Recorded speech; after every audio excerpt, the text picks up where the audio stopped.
Hey guys, welcome back to my channel. I'm Eric and I like to read, and today I'm going to be doing my September wrap up.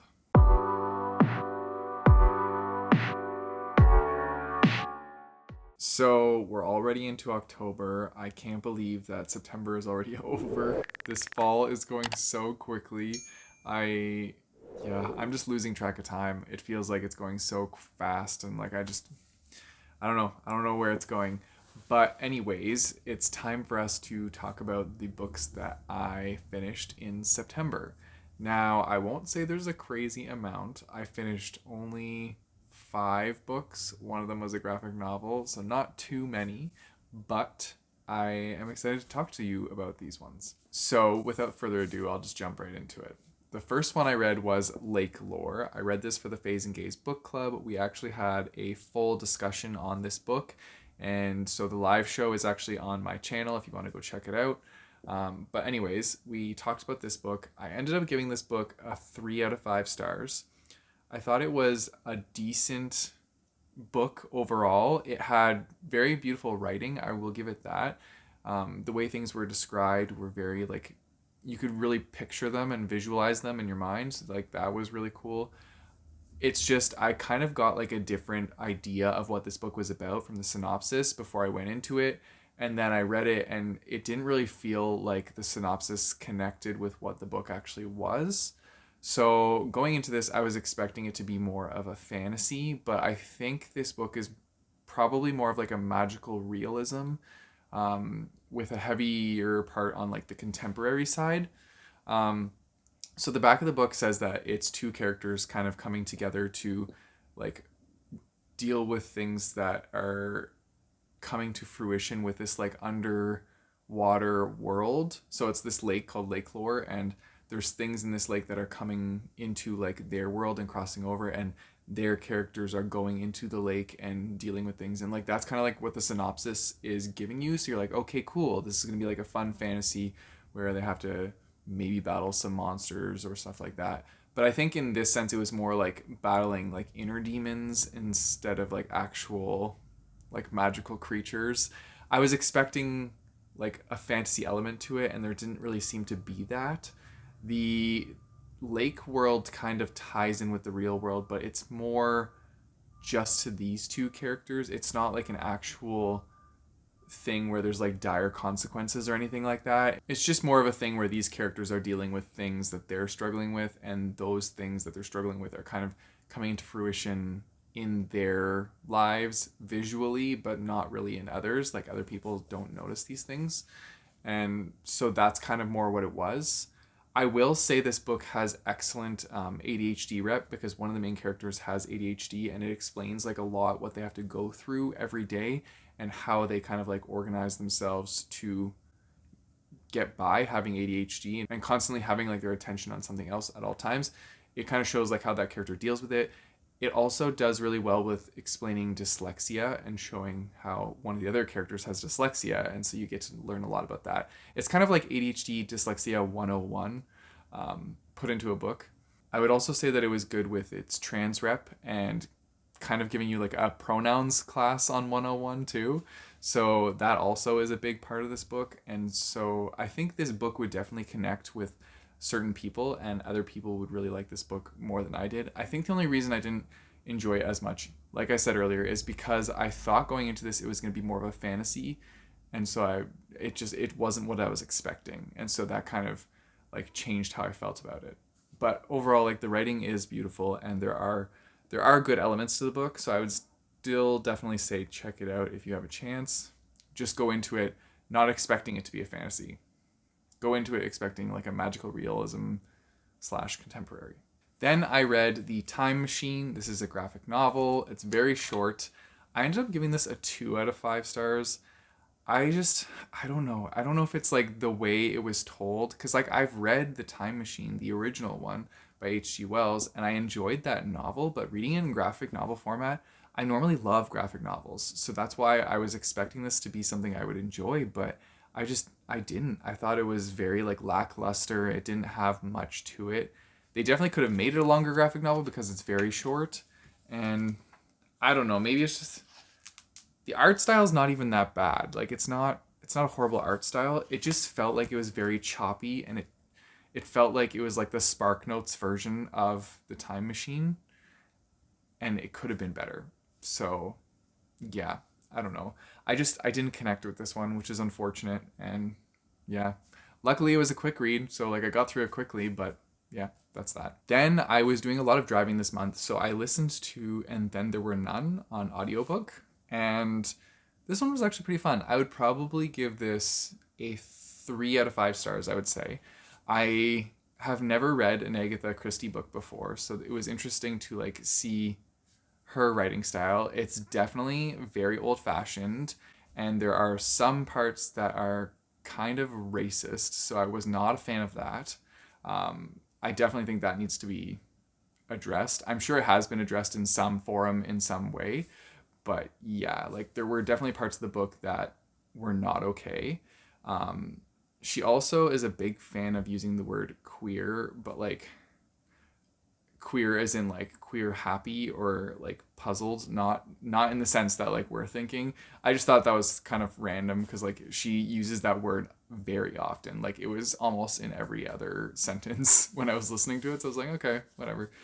But I did not see the ending to that one. I didn't put it all together. So that was interesting. I thought that it was cool how it was like wrapped up at the end. And I liked the concept of all these people going to an island and then one by one getting picked off. Like, you guys know that I like secluded setting books like that. So I thought it would be like a higher rating, but I would definitely read more mystery novels in this kind of style. I don't know if I would read more by Agatha Christie, but I would definitely read more of this like genre / style. And so yeah, it was a quick, fast read. Kept me alert while I was driving because the whole time I'm trying to like puzzle through to see who like this mystery killer is. So that was like a fun aspect to it. But yeah, overall, it was an average mystery book. Then I read The Memory Librarian, and so this was actually another book for the Face and Gaze book club. And so this one we will be discussing this month at some point. So yeah, I read this one. It was like a collection of a bunch of different short stories that all kind of like tied together. Well, I wouldn't even say they tied together really. They had bits and pieces from like each story that would pop up in each one. So it was kind of like elements of each. But yeah, it was decent. I would give it probably a 3 out of 5 stars. I don't. A lot of my books this month are not high ratings. I'll tell you that. Not saying that it was bad or anything. I will say the first short story in this was a little boring. It took me a while to get through it. I did not did not necessarily like connect with that one. There were some though that had some very interesting endings to them, and I liked that they kind of like ended the way they did. But yeah, I would say like 50% of the short stories in this book were good and 50% were just kind of lackluster. And I mean, there's only 6 of them in here, so yeah, I don't have much that I can say about them. I will say that they do have a variety of representation in all of these short stories, so I really enjoyed getting that. That was a lot of fun, and yeah, they do kind of like address different technological advances in each one, so they're all like very unique in like the way each story is told. But yeah, some of them just weren't really like a fast plot. Some of them were definitely very character driven, and we all know how much I love solely character driven books. I don't. So yeah, it was all right. It was in the middle. It wasn't bad. Wasn't amazing, but it was okay. And then the last book I read was You'll Be the Death of Me by Karen McManus. Now, I have like I wouldn't say love-hate relationship with Karen McManus. It's just sometimes, or maybe I just like, I feel like I have high expectations for her, and I feel like she lets me down a lot. Like, I had really high expectations for One of Us Is Lying, and I ended up giving that one a 4 out of 5 stars. So that one was good. Like, I enjoyed that one. I thought it was a little predictable, but I did enjoy it. And then I read The Cousins, and The Cousins was kind of like, like it was okay, but not amazing. And now I've read You'll Be the Death of Me, and this one's also on the like okay but not amazing. I gave this one a 3 out of 5 stars. I feel like it was a decent murder mystery book that was kind of just like thrown together quickly is what it felt like. The side characters, there weren't enough of the side characters. Like I feel like if this book had more put into it or a better twist at the end, like I wasn't even really that impressed with the twist. I was like, okay, this is not like that hard to figure out. So that was kind of a bummer. I was kind of thinking that it would be more intense than it was. But anyways, so the premise, I guess, of this one is these 3 friends, they decide to skip school together and just go off and like do their thing, play hooky for the day. But when they are playing hooky, they actually discover the body of one of their fellow students. And then so from there, they kind of get thrown into this hectic thing where it's like wrong place, wrong time kind of thing. And so now they have to like figure out how this student got murdered, like what was happening, and go from there. And yeah, I feel like it was very quick. It could have used more to the story to make it more intriguing. There was one thing that I was trying to figure out the whole time, and I will say I thought I had figured it out, and then it was something different. But like that's the thing. The thing that was different about it was not that exciting. Like when I figured out the twist, I guess you can say, I was kind of disappointed because I was like, it seems like a very like cliche twist is what I would say. So yeah, I don't know. It was okay. I will still read Karen M. McManus books because I will say that they do read very quickly. Like I go through them fast, but I when I'm doing like a thriller or like a murder mystery, I want to be able to puzzle through it and be like surprised at the end and have like big twists happen. Those are the ones that I really enjoy. This one just didn't really have that for me. So yeah, that was a little disappointing. But like I said, I will still read more books by her because her books do read really quickly and they're still a fun time. I just wish they were more intense or harder to figure out, I guess. But anyways, that's that. And those are all the books that I read in the month of September. I didn't have any 4 or 5 stars in September, so that's kind of a bummer. All very like mediocre books, but that gives me hope for October. I do know that I'm reading a lot of fun books in October. Well, I mean, if you guys saw my October TBR, then you know.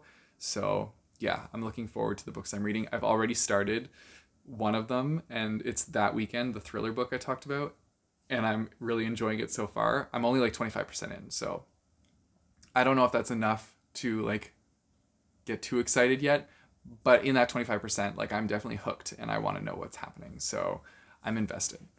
But anyways, I'm looking forward to hopefully having some 4 and 5 stars in October. Anyways, let me know if you've read any of these books or if you had any really good books that you read in September. Tell me in the comments down below. If you guys want to support me, I have a Patreon and a Ko-fi page, which I'll put in the description down below, as well as links to my bookmarks. You guys know the drill. Don't forget to like and subscribe. Hit that bell notification button so you get notified when I post new videos. I post my videos on Mondays and Thursdays. And until next time, keep on reading.